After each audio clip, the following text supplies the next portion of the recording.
बताएं इस गाड़ी में क्या चल रहा है, क्या एरर है? यार इसकी एक मेजर मेंटेनेंस ड्यू थी, वो अभी पूरी करी है कंप्लीट। अभी एक पेटेंट जो मित्सुबिशी लैंसर के अंदर मसला होता है वो उसके ISEV वाल्व जो आइडल एयर कंट्रोल वाल्व है, AC ऑन करो। उसका सिंक जनरली जो है वो ख़राब हुआ होता है। ये ख़राब होता है valve due to bad water system mainly, वो ख़राब होता है। फिर उसके बाद एक साथ स्टार्ट करूँ, फिर उसके बाद ये मिलती नहीं है हमें, सेल्फ नहीं है भाई। अभी पता लगा कि इससे इग्निशन स्विच में भी फॉल्ट है, इग्निशन स्विच में भी फॉल्ट है। इग्निशन स्विच में चाबी भी कोई टोयोटा की लगी हुई है। ये इसकी वजह से मैकेट्रॉनिक्स जो है गाड़ी का बुरी तरह इफेक्ट हुआ है। तब ये बेसिकली अभी यही हम डायग्नोसिस में लगे हुए हैं कि हम मैकेट्रॉनिक फिक्स के लिए जा रहे हैं या मैकेनिकल फिक्स के लिए जा रहे हैं। बिल्कुल ये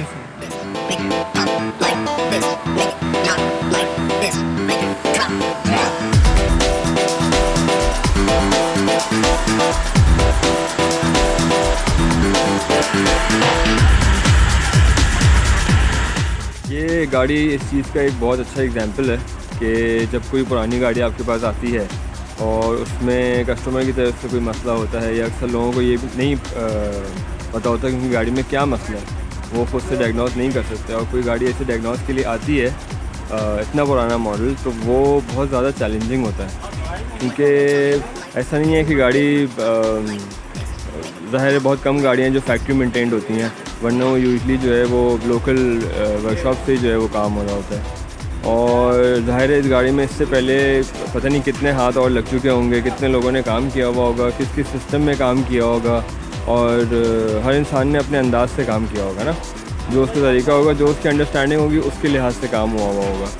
तो बड़ी गाड़ी में हर एक चीज़ दूसरी चीज़ से ऐसे कनेक्टेड है कि जैसे इंसान की बॉडी में है बिल्कुल। तो वो बहुत बाज़ दफ़ा ऐसी चीज़ें हम कर देते हैं जो आपको नहीं पता होता कि उससे आने वाले टाइम में, उस वक्त नहीं लेकिन आने वाले टाइम में क्या मसला पैदा हो सकता है, इसका कोई अंदाज़ा भी नहीं होता है। तो ये गाड़ी इस चीज़ की बहुत अच्छी एग्जांपल है कि ये अपने IP वॉल्व की वजह से आई हुई है। AC में गाड़ी का एक्सटेंशन जो है वो जिस तरीके से नॉर्मली बिहेव करती है, लेकिन उसके पीछे बहुत सारी वजूहत हो सकती हैं। तो जिस पर अभी काम चल रहा है, एक के बाद एक रीज़न जो है वो रिज़ॉल्व किया जा रहा है। इलेक्ट्रॉनिकली से लेके मैकेनिकली क्या चल रहा है, दोनों चीज़ें जो हैं वो फुली 100% देखनी है, फिर जाके समझ आएगा कि असल गाड़ी में मसला है क्या। करंट आ रहा है उसका स्विच पे आ रहा है करंट, ऊपर चेक करें ना, ये एसी पे वैक्यूम उठाता है ना फिर ये।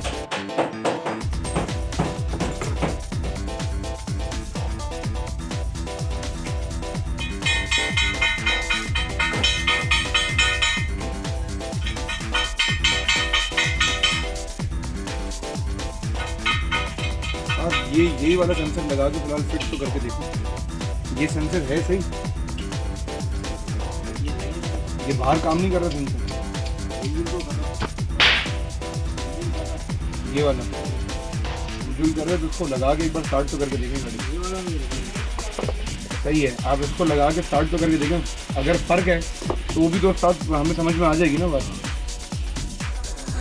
नई थ्रॉटल बॉडी इसकी हमने मंगवाई, नई से मुराद ये कि काबली ऑफ कोर्स, और क्योंकि इसमें सबसे मेजर इशू यही आता है कि आपका IP सेंसर जो है वो थ्रॉटल के साथ मैच नहीं करता है। तो अगर आप भले IP सेंसर बदल भी देंगे, जो कि हमने किया ट्राई करके, लेकिन वो काम नहीं करता है, तो हमने ये थ्रॉटल इसकी पूरी उसके अपने पेयर के साथ जो IP सेंसर था मंगवाई है, और अभी बस इंशाल्लाह इसको टेस्ट करते हैं स्टार्ट करके, तो फिर समझ आएगा कि फॉल्ट क्या था।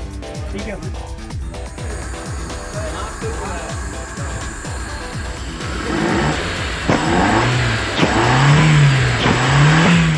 तो अभी कैसे बिहेव करना चाहिए कि AC ऑन करने पे RPM बढ़ाए, उठाए वापस जगह पे लेके।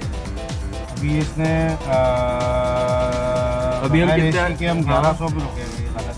ठीक है, AC पे हमें इसको उठाना चाहिए और फिर वापस 1100 पे लाना चाहिए, वापस लाना चाहिए। ये AC पे 1000 पे रुक गई, थोड़ा सा थ्रॉटल बॉडी चल जाए, पुरानी पड़ी हुई है, थोड़ी सी गर्म हो।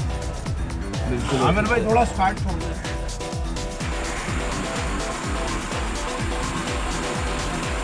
अभी आमिर भाई कहाँ आया? रेस लेके छोड़े।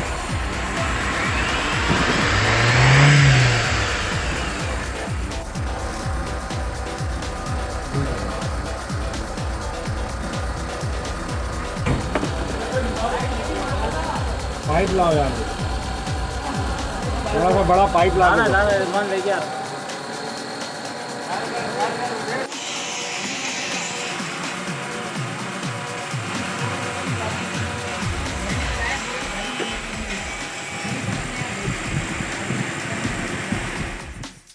सेंसर पे भाई एक और दिन हमारा स्टार्ट हो चुका है और थ्रॉटल बॉडी चेंज हमने की 2-3 की और उसके बाद हमें अंदाज़ा हुआ कि थ्रॉटल बॉडी का इशू तो शायद रिजॉल्व हो चुका है, लेकिन उसके अलावा एसी में जो है वो कोई मसला है जिसकी वजह से वो लोड ले रहा है और गाड़ी के आरपीएम गिरा रहा है, जिसको डायग्नोस करने के लिए हमने सारा सिस्टम खोला है एसी का, अंदर ब्लोअर सिस्टम से लेके और बाहर कंप्रेसर, उसकी लाइंस वगैरह एक एक चीज़ जो है वो डिसमेंटल हुई है और इसको थॉरली चेक होगा, डिटेल में एक चीज़ चेक होगी, सर्विस होगी, अगर कोई चीज़ रिप्लेस करने वाली होगी तो वो रिप्लेस होगी और इंशाल्लाह फिर फिट करके इसको देखेंगे कि क्या हमारी गाड़ी कहती है। लाइंस वगैरह एसी की सब खोल दी हैं, कंप्रेसर भी निकल रहा है अंदर से, ब्लोअर सिस्टम, कॉयल, कंडेंसर, ये सारी चीज़ें निकाल ली गई हैं सर्विस के लिए, जिस हमारे सामने रखी हुई हैं।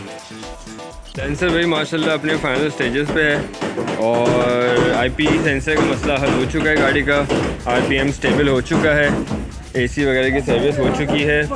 अभी इसमें जो काम चल रहा है वो इसके गेयर शिफ्टर में मसला था और उसमें मसला ये था कि वो लॉक नहीं हो रहा था, वो बिल्कुल फ्री चल रहा था ना, जो कि डेंजरस भी है काफ़ी हद तक, तो वो अभी मंगवाया हुआ है। इंशाल्लाह वो जैसे ही आता है वो फिट होगा, फाइनल चेक होगा गाड़ी का और गाड़ी की सफाइयाँ होंगी, थोड़ी डिटेलिंग होगी, पॉलिश वगैरह होगी और गाड़ी हमारी तैयार होगी जाने के लिए इंशाल्लाह।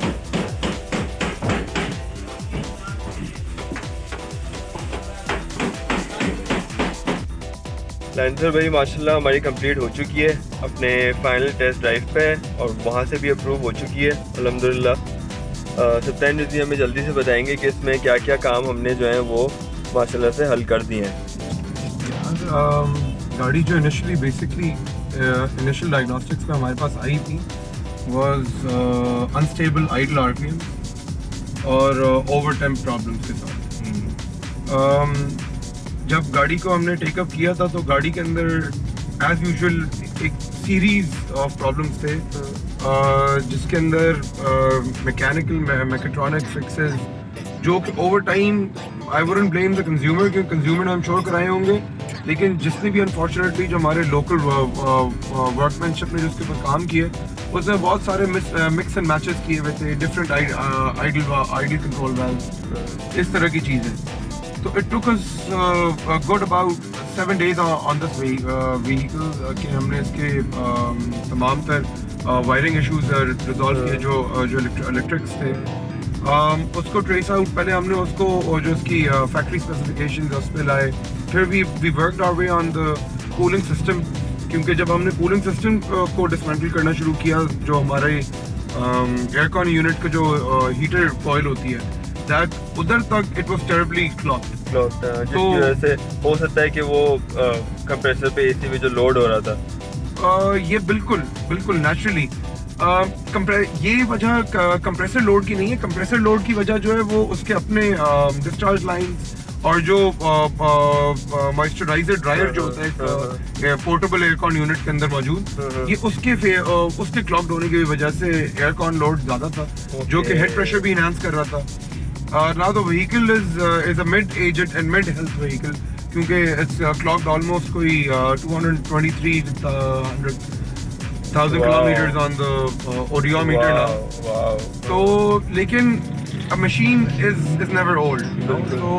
So इसकी अंदर इसकी हमने इंजन कंप्रेशन टेस्ट लिया, इंजन कंप्रेशन टेस्ट ने हमें अच्छी रीडिंग्स दी, रीडिंग्स रिलायबल थी, तो हमने इसके साथ हमने फिर इसके एक कंप्लीट 250,000 किलोमीटर हमने इसके ऊपर इंस्पेक्शन एग्जीक्यूट किया, जिसमें detailed engine maintenance, cooling system, brake system, transmission and अभी आप देखें गाड़ी जो है उसके idle RPMs are behaving absolutely normal. इसके अंदर बिल्कुल। पहले अनफॉर्चुनेटली लोकल आइडल वेल्व्स लगाए हुए थे। इसके अलावा वाइब्रेशन भी बहुत थी, मुझे याद है जब गाड़ी आई थी। दैट वाज अगेन एक ओरिजिनल पार्ट्स ना, ओरिजिनल स्पेयर ना होने का मामला। इसके माउंट्स इसके रिप्लेस हुए हुए थे। हमने कस्टमर से इंक्वायर किया क्योंकि माउंट्स जो हैं वो ना सॉफ्ट थे ना ही टूटे हुए थे, लेकिन हमने जब कस्टमर से इंक्वायर किया तो उन्होंने बताया कि उन्होंने रिप्लेस करवाए थे। वी फाउंड आउट कि they are local mount, locally installed rubber है, वो हार्ड होता है, स्टिफ होता है, उससे पूरी गाड़ी में रैटल आ गया। भले वो तो- टूटे ना टूटे, बस उसने ये बिल्कुल। करना है।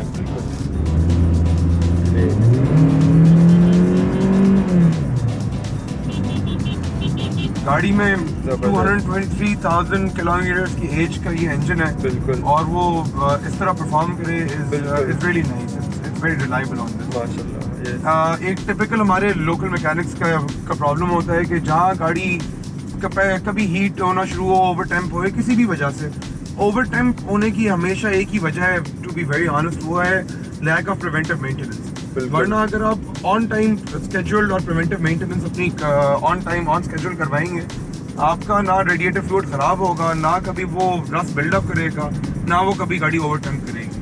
तो बिल्कुल। This is all about preventive care. जहाँ ऐसा हो भी जाता तो हमारे जो हमारे लोकली अवेलेबल स्किल लेवल है वो ये बात कहता है कि थर्मोस्टेट वाल्व हटा दें। थर्मोस्टेट वाल्व या फैन डायरेक्ट करते हैं, ऐसी बहुत चीजें। अगर ये फिक्स होता तो जो मैन्युफैक्चरर है वो $1 बिलियन R&D इसके ऊपर इन्वेस्ट नहीं करता बिल्कुल। इसको लगाने के लिए इन द फर्स्ट प्लेस। ये एक बहुत लंबी डिस्कशन है क्यों थर्मोस्टेट वाल्व क्यों इम्पोर्टेंट है, क्या बिल्कुल। काम है, about engine pressure, head pressure, आपके मिनिमम ऑपरेटिंग टेम्परेचर इंजन का, ये सब चीज़ें बहुत एसेंशियल चीज़ें हैं जो कि लेमैन टर्म्स में ये होता है कि जी फॉलो द मैन्युफैक्चरर, कि एज एक स्टैंडर्ड एवरीडे मोटरिस्ट के लिए ये बात समझना ज़रूरी है कि जो उसके मैन्युफैक्चरर ने जो प्रोविजंस दी हैं गाड़ी में वो ज़रूरी वो आपने करनी है। बिल्कुल। अच्छा, ये लोकली हमारा बहुत बड़ा मसला है कि आप यूजली अगर किसी मैकेनिक के पास जाएंगे, वो कोई काम कर रहा होगा तो उसमें वो बहुत सारी चीज़ें आपको ऐसी गिनवा देगा कि नहीं इसकी ज़रूरत नहीं है, ये ऐसी होता है, ये किसी काम का नहीं है, ये कोई चीज़ रह जाएगी। तो ये एक बहुत नॉर्मल सी बात है कि मैकेनिक का ये कहना है कि ये जो है ना छोड़े किसी काम का नहीं है, ये ऐसी दिया हुआ होता है गाड़ी में। तो गाड़ी में कोई भी एक चीज़ जो है वो ऐसी नहीं दी हुई, जाहिर है उसका कोई ना कोई मकसद है। तो माशाल्लाह हमारी अब गाड़ी अल्हम्दुलिल्लाह this specific Lancer GLX is a 4G13 engine, बहुत अच्छा रिलायबल इंजन है, it's performing absolutely up to माशाल्लाह बहुत स्मूथ ड्राइव है। अब ये अब नेक्स्ट फेज में हमें इस गाड़ी के, क्योंकि ये गाड़ी जो है और चीज़ों में भी निगलेक्टेड है और पहले इसमें इतना रैटल इतना ज़्यादा बॉडी पैनल बीटिंग थी कि और आवाज़ें समझ ही नहीं आती। अभी इसी टेस्ट ड्राइव पे वी फिगरिंग आउट कि इसके we need to put in new wheel bearings क्योंकि देयर आल्सो गॉनर्स, और फिर जब बिल्कुल। सस्पेंशन पे भी हमें उसके नज़र करनी है क्योंकि देयर इज स्वे इन द स्टीयरिंग कंट्रोल, तो उसको भी हमें असेस करने के लिए front suspension, steering rack, link rods वगैरह हम लोग देखेंगे। काफ़ी चीज़ें हैं। तो that's the next phase now. For now this Lancer ये इसकी जाती की ज़िंदगी बच गई है और it's good for service. Oil at 5,000, standard engine tuning at 10,000, reliability wise it's good for the next 100,000 kilometre या फिर another 3 years। ज़बरदस्त।